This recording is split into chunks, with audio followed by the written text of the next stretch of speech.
Hey y'all, how you doing? This is Coach Will Lane, and today is a great day for you to be great. And I know you do agree. Today is day number 10 of our 21-day forgiveness challenge. And man, we are in it to win it. We are in the journey, but more than the journey, we're living in the now. And our now is living our best life, which is a blessed life. And the blessed life is a free life. And we're freeing ourselves from resentment, from guilt, shame, disappointment of people, disappointment in ourselves. We're just setting ourselves free, guys. And while we're together today, I have something very special for you that I think you're going to enjoy. So if you're ready, I'm ready. Let's go.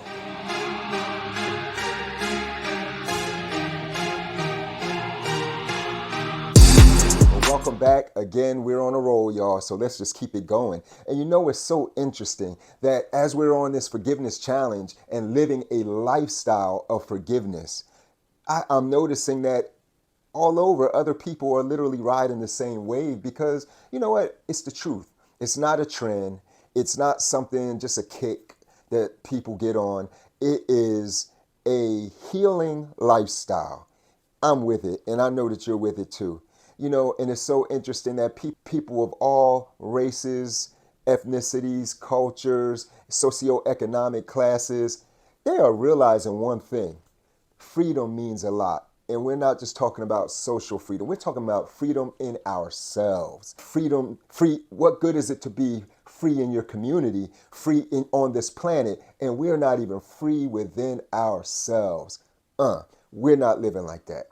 So without taking up any more time, I just want to play this video, and I'm sure many of you have already seen it. Some of you may not, but just enjoy, and we'll touch base afterwards. I've had some challenges in the last couple of years myself, and ultimately, I believe that suffering leads to salvation. We have to somehow accept, and not deny, but feel our suffering, and then we make one of two decisions.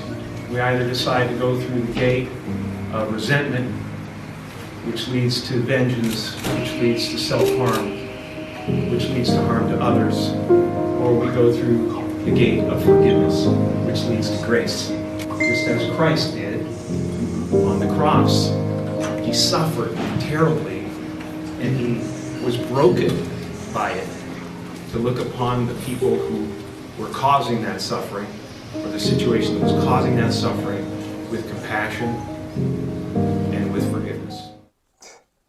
Wow, just wow. Man, I'm telling you, this is a perfect example of where we are as a culture. You know, unforgiveness isn't a cultural problem. It isn't a racial problem. It isn't a socioeconomic problem. It is not a gender problem. It is a human problem. And it's a human epidemic that is directly correlated to sickness, to disease, to family dysfunction, families being ripped apart. Man, we got to make a change, and we got to take a stand. So I just want to reflect on a few things, man. Number one, we're talking about a man whose net worth is somewhere around $180 million, you know, give or take.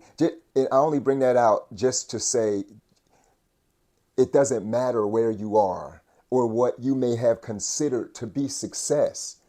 Remember, we are success. That means success comes from the inside out. But if there is not success inside you, it doesn't matter what your economic state is. It doesn't matter the position you hold. It does not matter if there's not success being reproduced from the inside out. Forgiveness is a seed that must be planted in us and grow and bring forth fruit that reproduces forgiving other people and a forgiving lifestyle. Does that make sense? Something really interesting he said was that, you know, we have to allow ourselves to feel some of the disappointment. You know, and I agree with that to an extent, because I don't view us as strong enough to know when the feeling season should end, and now we should begin the healing. Now we should begin the forgiving and letting go. So, okay, feel it for a moment. for the purpose, when you feel it, it should be for the purpose of observing. Remember the stop method? Stop, take a breath, observe. That is when you are using self-reflection to see what's going on inside you, just so that you can pull back, see the full scope of things, and make the best decision. That's why you feel it, not just to feel it and to wallow in your hurt and wounds. No, we've done that too long. That's not what we're going to do. Also, he even used Jesus as an example of through the suffering, it should be a parallel in all our lives. There has to be a point where we make a decision, to forgive. It has nothing to do, and I know this is a tough or a hard pill to swallow. It does not have anything to do with the offense from the outside. I'm speaking as an African American man who knows about the history of my culture. However, I stand here today as a man that refuses to hold on to unforgiveness, that refuses to hold on to the wounds of the past. Show me one instance where a wound makes you stronger and makes you healthier to move forward. People, we have to move forward. Now, I am not saying that we should just not acknowledge things. However, they should be acknowledged for the purpose of now making a decision to let go so that we can let love rule, so that we can let love be our catalyst. Does that make sense?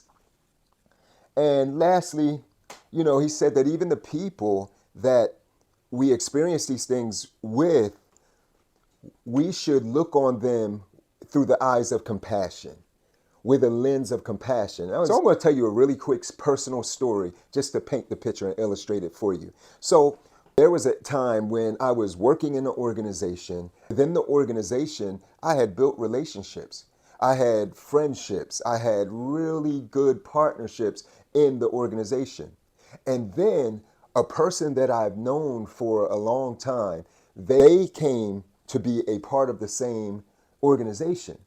And so what I noticed was this: they had the innate knack to crack on me or make fun of me or tease me in the public because they knew things about me that other people didn't know because we went way back. So here we go. What I was able to recognize was, wait a minute, instead of taking offense, remember, people don't do things that offend us. They may do wild things, the wildest things, but we always have a choice and a decision to whether we are going to take offense to what someone does.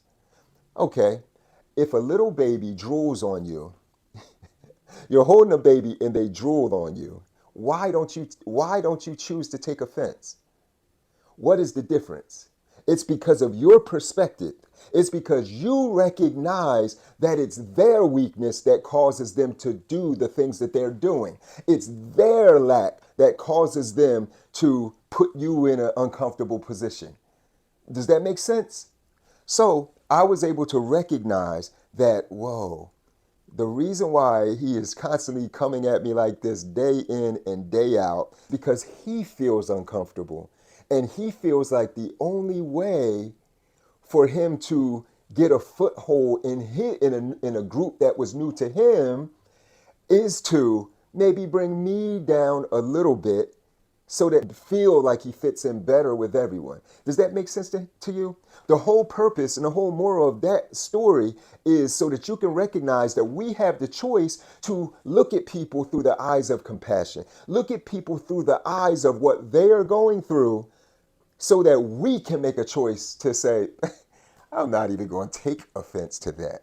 I understand that you're feeling some type of way right now. And so it's all good. Does it make me weak? No. Does it make me like a doormat or like I'm being taken advantage of? No way. Because it is my choice. Just like Jesus had the choice to forgive the very people that were doing things to him. He made a decision. So I encourage you to make some decisions. Make some decisions in these next couple days. You'll reflect on it in day 11. But I would like for you to make some decisions, starting with this. Decide to change your vocabulary and your talk. I want you to practice until we meet again, saying of yourself, I can do forgiveness. I am forgiving. When situations happen, I am forgiving. Before situations happen, I can do this forgiveness thing. I can live forgiveness. I am living forgiveness.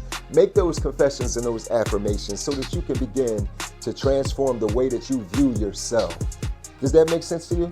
I know that was beneficial to you, and I look forward to seeing you next time.